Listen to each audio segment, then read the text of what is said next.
안녕하십니까. 고고TV 여명입니다.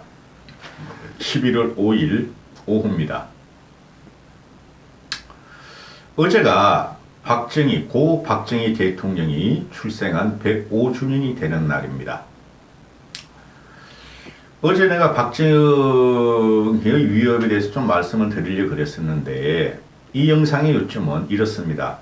왜 대한민국 보수와 지금 국민의힘은 박정희를 내세우지 못하는가 하는 문제인데요. 문수님이라고 계십니다. 문수님. 어제 다시 고고TV에 들어가셨던데요. 고고TV가 다른 영상에서 두 번 언급했어요. 오늘 올린 영상에. 감사의 말씀을 드리고, 문수님이 그동안 고고TV한테, 섭섭하게 계셨나 본데, 고고TV를 믿으시면 됩니다. 고고TV는 한 번도 보수를 버린 적이 없고, 윤석열을 무너뜨리게 한 적이 없습니다. 윤석열을 비판적 취지를 했고, 이제는 윤석열의 보고가 들어가는데요.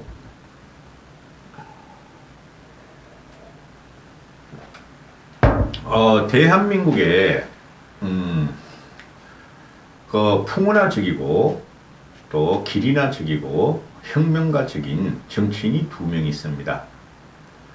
대한민국을 혁명을 하고자 했던 사람이 두 명 있는데, 그것이 박정희고, 첫 번째가 박정희고 두 번째가 김영삼입니다. 이건 개인 방송이니 고고TV 개인적인 생각을 말씀드리는 거니까 참고하시기 바랍니다.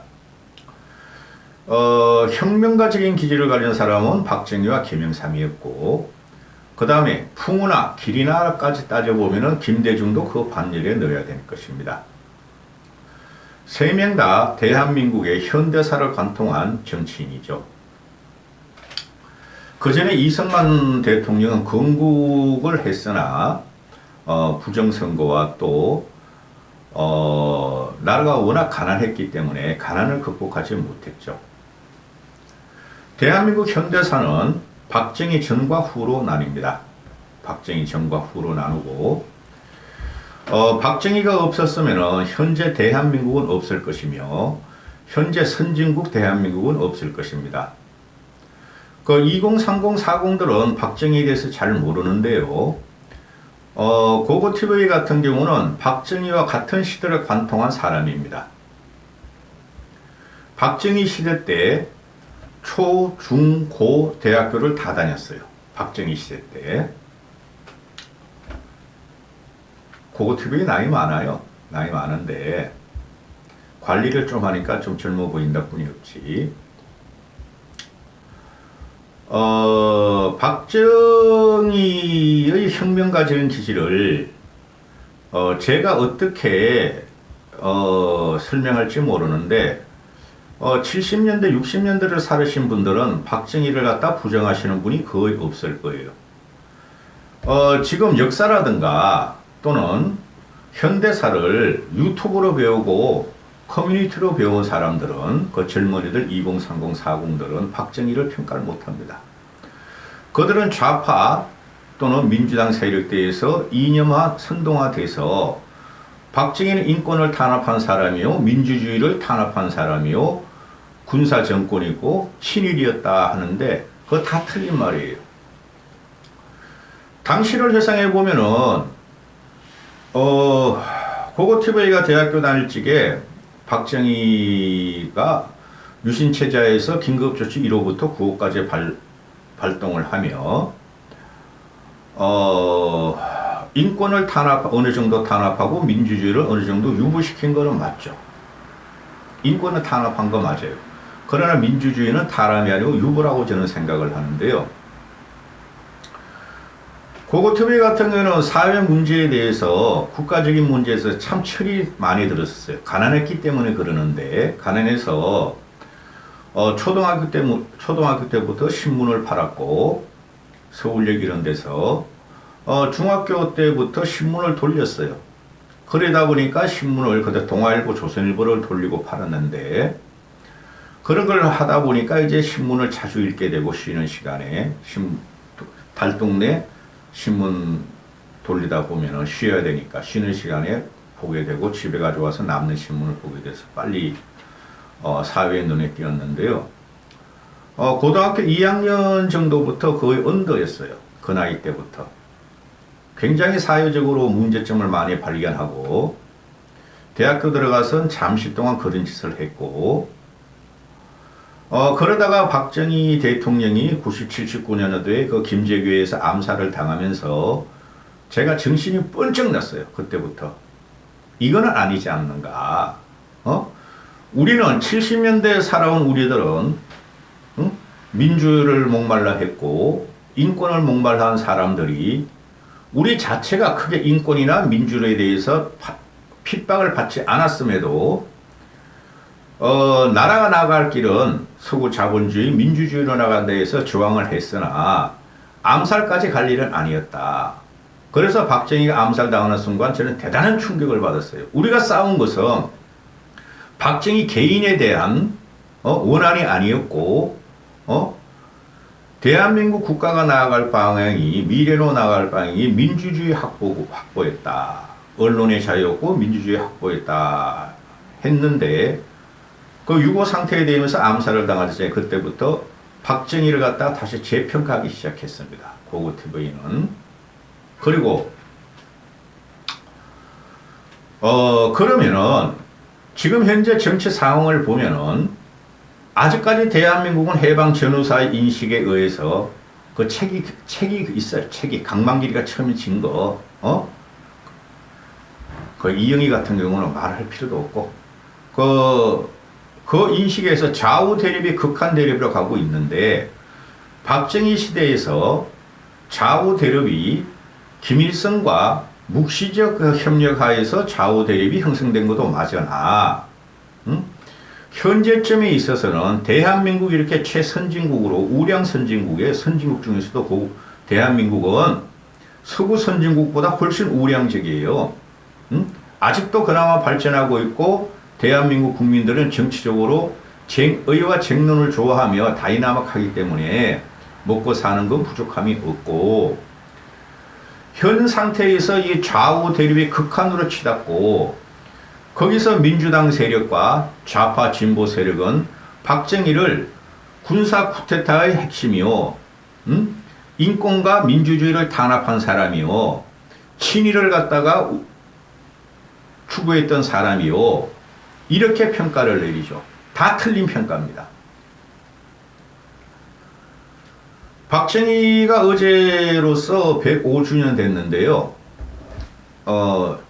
태어나신 지가 105주년 됐는데 이때까지 보면은 박정희 이후의 대통령들, 집권자들, 전두환부터 현재의 윤석열까지가 모두 다 박정희의 극복 과정이었어요. 어떻게 하면 박정희보다 더 정치를 잘할 수가 있나? 그 과정이었어요.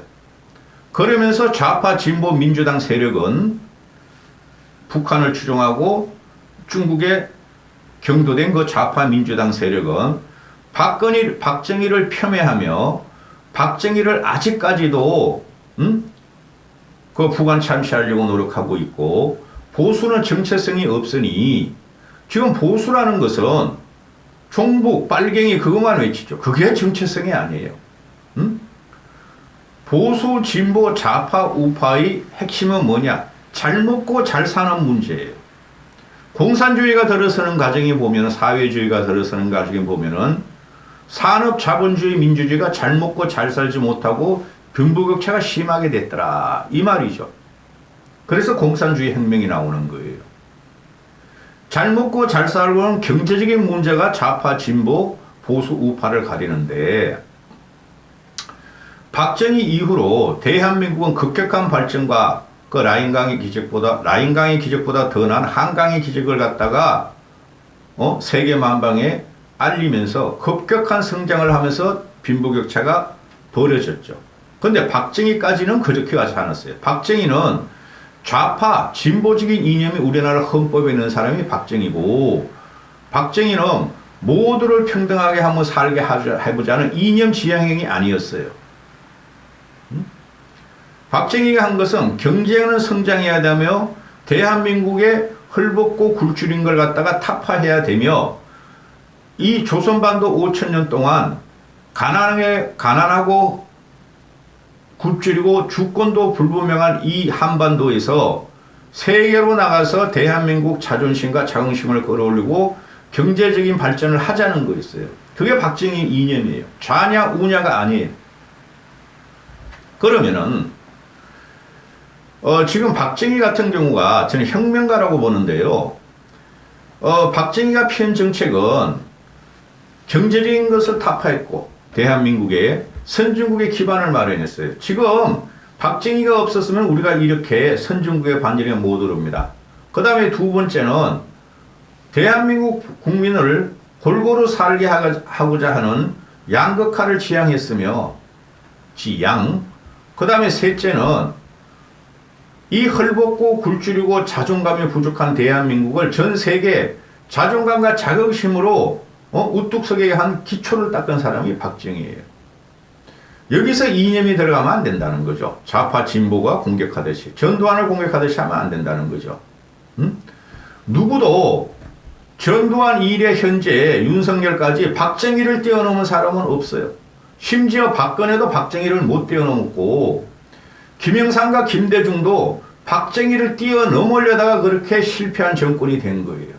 그만큼 당시의 박정희는 대한민국을 개조했어요. 그 업체건 갖다 말씀드리지 않아도 다 아실 거고. 그러면은 제가 왜 이런 영상을 찍느냐.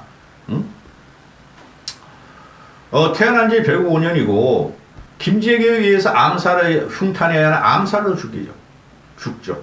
그렇게 해서는 안 될 일이었어요. 제가 박근혜를 탄핵시키면 안 된다고 항상 말씀을 드죠.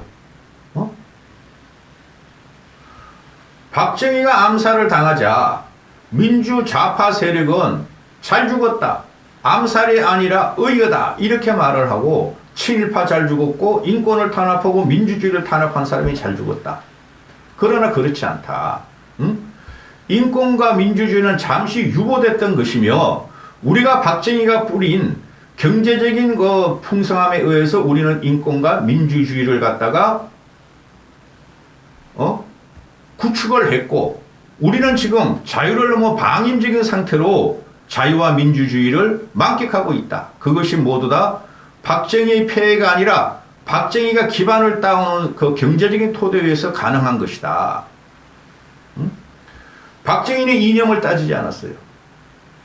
박정희는 대한민국이 모든 사람이 잘 먹고 잘 살려 그랬던 것이고 북한이 박정희가 죽기 전까지 북한의 국력과 국방력이 우리보다 월등히 나았으므로 우수했으므로 그걸 막고자 노력해서 국방 강화 정책을 썼고 부국 강병을 쓴 채뿐이 없어요.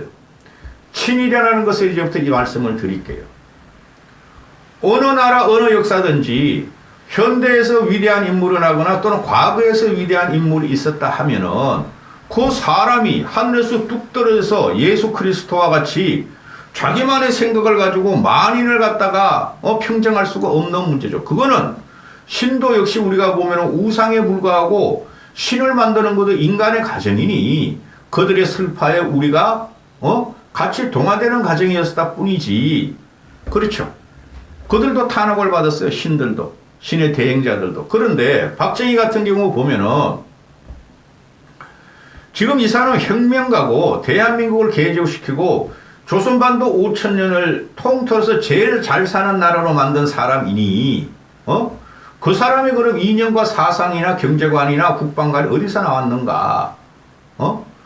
그 사람이 젊은 시절은 우리는 식민지 과정이었고 그렇죠? 그 사람이 20대에서는 식민지 과정이었고 문물을 일본으로부터 배울 수뿐이 없었고 그가 왜 저렇게 일본은 1867년인가요? 메이지 유신 요시다 쇼인가 이토 후이로부미 그러들이 비천황파들이 왜 페리 제독한테 일본을 개항시키며 미국의 문물, 네덜란드의 문물, 영국의 문물을 가지고 가서 유신을 일으켰는가? 박정희의 인생은 아마 그랬을 겁니다. 일본도 우리나라보다 산업혁명이 일어나기 전에 유신전에는 우리나라보다 큰 차이가 없던 일본은 메이지 유신으로 세계 열강의 반열에 올라가고 우리가 식민지를 당하는 과정에 있어서 박정희는 그때 태어났으니까 1917년에 태어났으니 한일 합방 이후에 일본의 교육 문물, 개화된 문물을 배우면서 우리는 왜 저렇게 할 수 없는가 하는 것을 인생 전반기에 아마 느꼈을 것이다. 응? 대한민국 개항과 대한민국의 그 개혁파들이 일본도 아니요, 미국도 아니요, 청도 아니요, 러도 아니요 쫓아다니면서 중심을 잡지 않을 때 나라가 망했고, 저도 마찬가지지만 박정희도 그런 생각을 깊이 했을 것이다. 고찰을. 그래서 이승만을 보고 국가가 성장하기를 바랬으나 그게 4.19 혁명으로 의교로 무너지며 좌파 진보들이 당시의 민주당 애들이 정권을 잡으면서 대혼란기로 들어가는 것을 보고 안 되겠다 싶어서 구국의 운동으로 쿠데타를 일으켰다 하고 저는 생각을 해요. 이 사람이 그래서 갖고 나온 것이 모델로 삼은 것이 누구냐? 일본이었어요. 똑같은 동양에서 일본은 저렇게 세계 최열강으로 진입을 하고 세계를 호령했는데 한국, 한반도, 조선은 왜 못 그랬을 것인가? 따라서 이 사람이 대한민국 수반이 된 다음부터는 그전에도 그런 생각을 했을 것이고 다음부터는 일본의 모델로 가자. 우리가 살기 위해서는 일본 차관을 들어와서라도 한일 식민지에 배상으로 들어와서라도 일본의 모델로 간다. 일본을 따라잡아야지 그 길이 되면 우리가 식민지라는 굴레에서 벗어난다.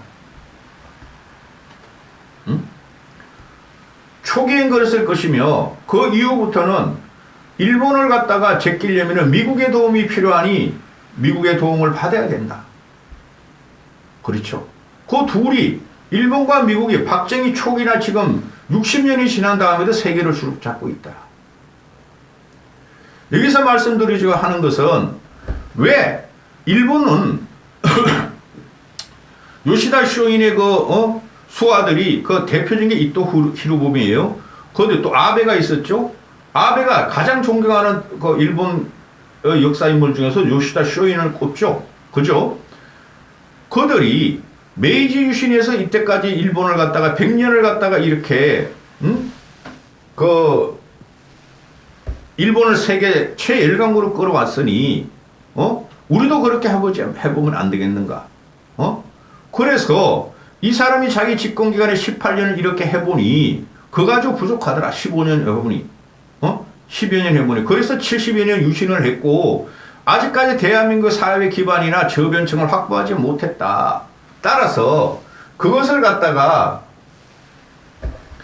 더 한 그레이드 업그레이드 시키고 그만두겠다 했는데 그래서 암살을 당했고 제가 말씀드리고 싶은 것은 일본의 유신은 성공을 했고 또 결과적으로 대한민국 박정희의 유신도 성공을 했는데도 불구하고 왜 이렇게 박정희를 주세까지 물어뜯으며 헐뜯고 아직까지도 민주주의와 인권을 탄압하고 쿠데타를 일으킨 세력이며 친민족주의자로 이렇게 매도하는가? 말씀드렸죠. 박정희 이후의 모든 정치인들은 박정희의 극복 과정이었으니 이제 보수에서는 좌파의 프레임과 진보의 프레임을 넘어서 박정희를 앞에 내세워야 된다. 김대중이나 김영삼도 박정희를 인정했어요. 그런데 노무현 이후부터는 박정희를 말이죠. 박정희 세력을 대한민국에 존재하지 않아야 할 세력으로 폄하시키고 독재자로 친일로 매김을 하고 그것이 지금 노무현, 문재인까지 현재까지 오고 있다. 이재명까지.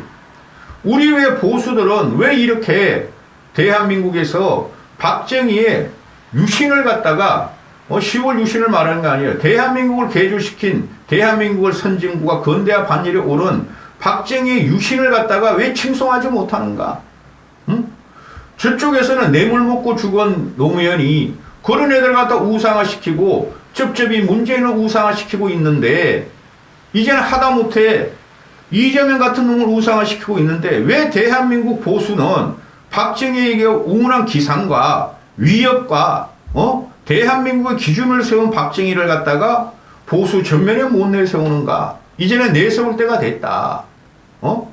2030, 40들은 커뮤니티와 유튜브로 박정희의 악성적인 것만 배우는데 그렇지 않다. 보수는 박정희를 전면에 내세울 때다. 이까지 하겠습니다.